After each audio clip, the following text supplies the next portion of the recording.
Josh from Vacuums RS and Sewing 2, and today we have a Dyson DC14 on the bench that we're going to repair. The customer's issue is they say it's not picking up very well. Super descriptive there. Super common with Dyson DC14, DC07 and DC14. People say, well, it's just not picking up the way it used to. I think it just needs a service. I'm going to go over the most common thing that goes wrong with these. I would say 80% of these models that come in our store, this is the issue that they're having that's causing them not to perform well. Okay, so we verified this machine doesn't have any clogs. We have another video you can look at to go through, check for clogs on your Dyson DC14. We're gonna check the clutch, and that is the most common issue with these. If you have a Dyson DC14 or a DC07 and you've never replaced the clutch on it, your clutch is bad. They wear out. It needs to be replaced, period. Chances are if you have a Dyson model DC33, which is the newer of the three, you also need a clutch, but you know, maybe not. So what I'm going to do is I'm going to turn the machine on, and there's a really good place for the disclaimer because I'm about to put my hand in a running vacuum cleaner, okay? So first of all, don't do this with any other vacuum cleaner. Frankly, these are really weak machines and their brush roll action is not great. You do this with a real vacuum cleaner, it's going to eat your hand alive. So I'm going to show you how to fix the machine, blah, blah, blah. If you hurt yourself, it's not my fault. Be careful. If you're not comfortable with this, bring it to a vacuum store and they'll take care of it for you. So I'm going to turn the machine on. I'm going to verify that the brush roller is spinning. You can see it's spinning. I'm going to try to stop it with my hand. And if I can stop it with my bare hand, just by pressing on it,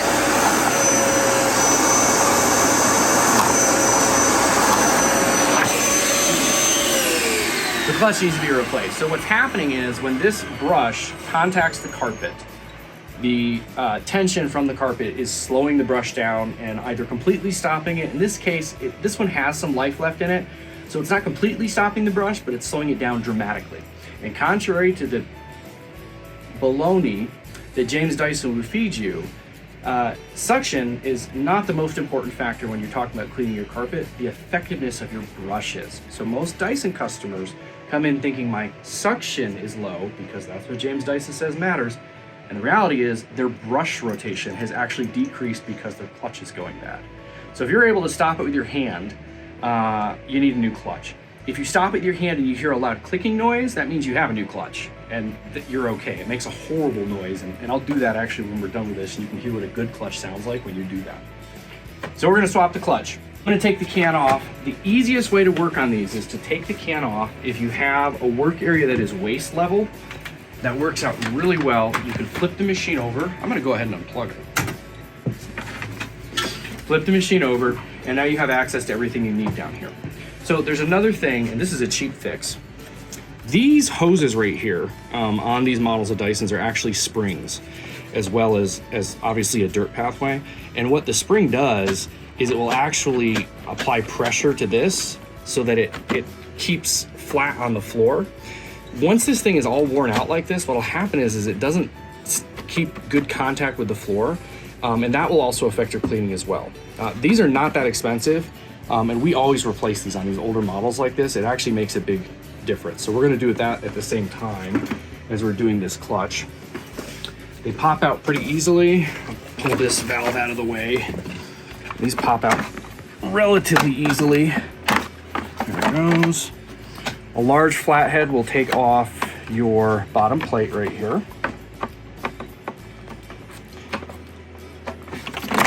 All right. And I'm actually gonna cheat a little bit, and I'm just gonna simply cut the belt on this because we're replacing the clutch. The belt comes on the clutch.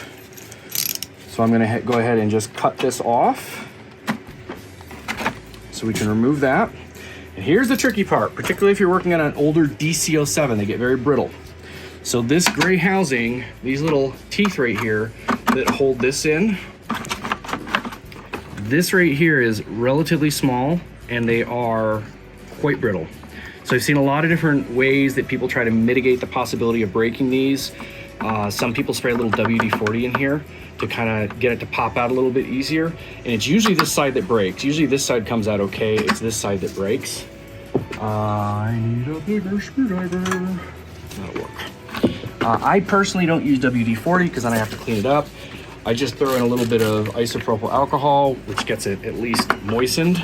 And then I put a screwdriver here and I just gently wiggle it back and forth, and this just popped right out, no problem. But that, you gotta be really careful. You can see that right there is what snaps off, and if that snaps off, you're buying a new vacuum cleaner. These hoods were discontinued. Occasionally, we may have reconditioned ones that we sell, we hold on to because we know they're all broken and they're discontinued, but they are hard to find. So the clutch is behind this shroud right here, which is held in by 3 screws. And these are, let me double check. I believe it's a T15 if I remember. Yes. So these are T15 screws. They're that star-shaped screw that companies use when they don't want you to work on their products. It's actually readily available at most hardware stores once you know what size it is. It's a T15. There's one back here, and you have to get your driver through there. It's a little hard to lock it in sometimes. Kind of have to wiggle it around. Eventually it'll set in there and you'll be good to go.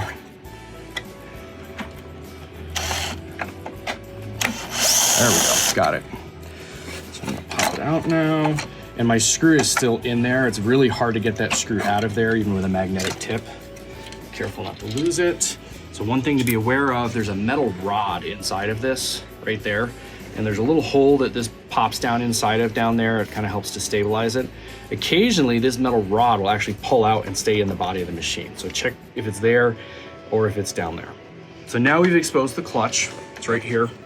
There's one more piece that's holding it on. This orange, and sometimes they're purple or blue or whatever the color your vacuum is. This knob has got to come off. And this is a little controversial. Now, I think there's probably an official way to take this thing off. I haven't actually ever watched the service video on this. I've probably done 2,000 or 3,000 of these things and never watched the service video. And this is what I've always done. I'm gonna need my camera person to step back a little bit because I have to swing this hammer really hard. Now, I talked all about being careful over here and not breaking stuff. I've never broken one of these things doing this, and I'm sure this is wrong, but I've never broken one. So that's what I do. Have I done the disclaimer here yet? If you're not comfortable with this, or if you break your stuff, it's your own fault, not mine. I'm doing my best here. I'm not liable. Anyway, so here's your clutch. At this point, the clutch isn't actually screwed in. It's kind of held in by these little clampy thingies right here. So what I do is I'll kind of hook on the belt here and push from behind here, and it'll kind of wiggle its way out. There it goes. And again, I can cheat, and I can just cut my belt here, no big deal. So at this moment, the Dyson clutch is 100% discontinued. They're not making any more. That's the information I have. But they're not making them anymore. There are a few that are left on the market here and there. Prices are going up on them. We rebuild clutches in batches. We have dozens and dozens of them. So there will be some rebuilt clutches available for the foreseeable future, but I don't know when you see this video, but by the time you see this video, there may not be new clutches on the market. All right, so here is our new clutch. You'll notice that the belts are very, very tight, rather different than your previous one. We're gonna go ahead, and so you've got this ridge right here, right? And then you've got your 2 screws, right? So those are gonna go over there, and then there's this ridge right here this gray ridge here that's gonna pop down on. And you just kind of wiggle it around, and you'll get it in there. It's actually, and that's it. Now it's in. So this right here has got to get put back there, and for that I have a very large screwdriver. Do not stab yourself in the stomach doing this, and again, if you do, I'm not liable. So I'm going to hand roll that a little bit to make sure it's set on there. And now I have this belt up here. Okay, so I'm going to put the shroud on. Again, remember there's this metal pole right here. If you drop it down perfectly, the pole will just go right where it belongs. There's a ridge right here that goes right on there on the motor shroud. And, yep, they set right in, no problem. Okay, put my 3 screws back in here. Very curious as to why I have 2 extra screws in my bowl. I'm curious what previous repair is missing. 2 screws. Okay, so this one's a pain in the butt. If you have a magnetized tip, it helps. Man, how many of these things have I dropped trying to get this thing in there? There we go. Okay. Side piece goes on. We'll line up this here. Okay. All right, now this will go on. I'm gonna go grab that hose. I'll put the part number for this hose in the description as well. Okay, so I got the hose. Sometimes these hoses are a little bit tight. If you have a hard time getting it on, you can heat it up with a heat gun. You can also dip it in hot water, and that will make it a heck of a lot easier to get on. I don't recommend lubricating these. Just warm them up and they'll pop right on if you warm them up. And it will screw on once I get a good grip on here, maybe. Yeah, it's slipping. I may actually have to heat this one up. It depends. Sometimes you get some that go on really easy, and then other times you get them and they're just not easy. It's also cold here in Colorado today. Yeah, I'm gonna heat this one up. We're gonna heat this one up a little bit because it's being difficult to get on. They melt super easy, so you don't want to apply too much heat to them. Hot water is honestly a lot safer than using a heat gun on these things.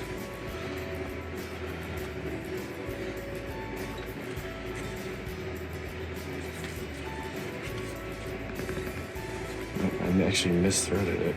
Jeez almighty. I are a professional.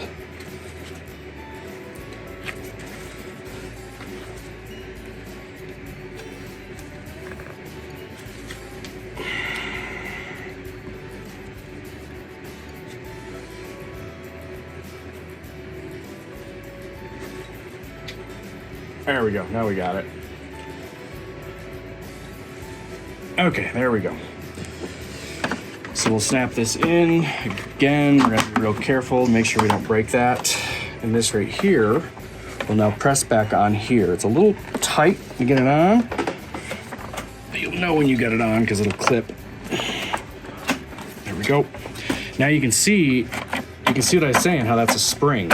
You see how it springs back now that we have some tension on that thing. Sometimes you have to move these around a little bit to get them to straighten.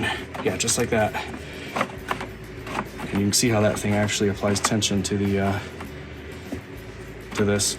Okay, so now we got to get the brush out, and this is the tough part. So there's some clutch installation kits that they sell on Amazon, and they're okay. You can grab those if you want. They're like 15, 20, 25 bucks, whatever. You can use those. I am going to use screwdrivers to do this. I have clutch kits. I have the original Dyson dealer's clutch installer, but I'm going to use screwdrivers to show you how to do it. It is a pain, but this way, maybe if you're adventurous, you can go ahead and do it. First, though, we're going to service this brush roll. So these end caps actually come off, and they're just pressure fit. If you pull it off, you will see Cousin It inside of there. On both ends, there's Cousin It's cousin. We'll take those off, and I'm gonna go clean the hair off the brush roller real quick, and then we'll put some oil in it. We'll put it back together again before we put it back in. So I put a little drop of oil in these, mostly just to lubricate the hair that ends up finding its way back in here again in the future, and maybe extend this thing's life a little bit. And put it back together.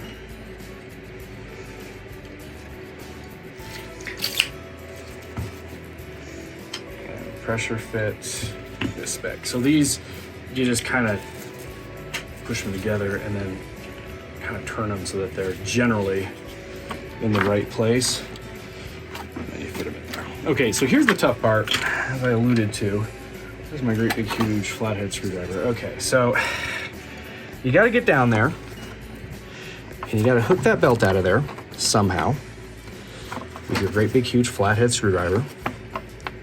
And you lift that belt out without breaking anything, like that, and it's super tight because it's a new belt. Now this up here, you typically have this little purple thing here is added support for actually doing this, right? Push that through a little bit more, and so now I have my belt lifted, and I'm gonna kind of wrestle this in. So this is why it's really handy to have this on a bench like this. You can push your entire body up against it. You can hold the brush hole in this hand, so you've got, watch to make sure you've got the right part here, and then you just kind of hook that puppy in.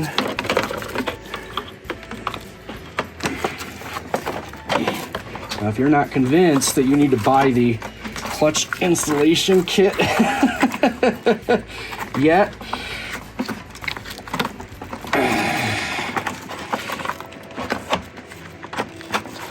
There we go. So now you can kind of roll it, typically. You can kind of roll it over like that, and it will eventually roll itself where it needs to be.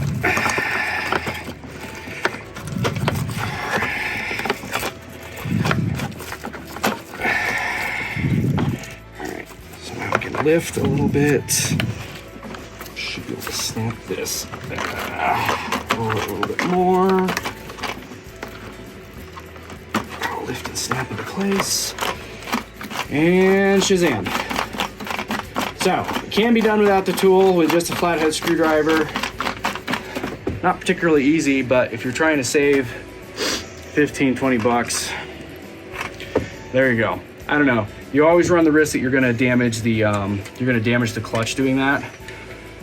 I've done it quite a few times when I was stuck somewhere without the appropriate tools. But this is a seal that's supposed to be in here. It's stuck to my base plate, so I'm going to put that back in there. There's a lot of stuff on the internet. Dyson's void most major carpet manufacturers' warranties. Because they don't clean very well. That's a whole nother story. But a lot of people assume that the reason they're sticking to the carpet and they're not moving very well and not performing is because they have so much airflow, well, so much suction. So they take that gasket out to make all the suction leak out of their vacuum. Don't do that. Just buy a vacuum that works. All right. Put that back on there. And we're gonna run a test real quick. I'm gonna hand roll this thing to make sure I'm free, and then I'm gonna lean it back so that the clutch is engaged, make sure I am on, and I'm gonna roll it to make sure I feel tension. So I can feel tension now that the clutch is engaged because it's engaging all the way back into the motor. Don't hear anything weird going on there. Yep, so we should be good. We're gonna turn it on real quick. I'm gonna show you what it sounds like and looks like now that it's functioning. Okay, so we got our good clutch in, and I'm gonna show you the difference between a brand new clutch that's working perfectly and an older clutch. Turn it on, lean it back, turn it on. You can even, I don't know if the camera's picking up the audio difference, but you can hear it. It sounds completely different. So, I mean, it's gonna burn through my gloves. Hear that grinding noise? That's a clutch that's actually working. That grinding noise is the mechanism there. When the clutch gets stuck on something, it disengages, and that's what that grinding noise is. Before, I was able to stop the clutch completely without the clutch actually engaging, and that's what was actually happening when you were using it. The carpet was slowing it down and stopping the brush from spinning effectively. So this one's good to go. He's gonna have a whole new different experience vacuuming now at this point, as bad as that old clutch was.